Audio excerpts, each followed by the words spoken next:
చెల్లి రోజు నాతో గొడవ పడతావు కానీ ఈరోజు నాతో లూడో ఆడి చూపి. ఓకే అక్క. కాయిన్స్ బ్లూ, నీ కాయిన్స్ రెడ్. ఎవరు విన్ అవుతారో చూద్దాం. ఫస్ట్ నువ్వేస్తావా?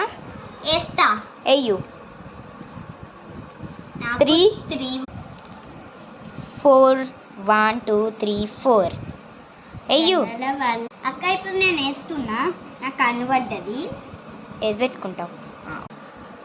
3 నాకు నొక్కుద్దా?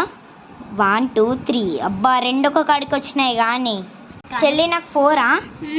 కన్ను పడితే బాగుండు. చెల్లి నాకు కన్ను పడ్డది కానీ నేను విన్ అయినా. నాకు కూడా 3 పడ్డా, నేను ఇంకా విన్ అయినా. ఒక్క డై ముందు గంతే ఇద్దరం విన్ అవుతున్నాం ఏది ఆడినా కానీ. లూడోలో కూడా ఇద్దరం విన్ అయ్యాం చూడు. Red blue. By friend, wish you all great.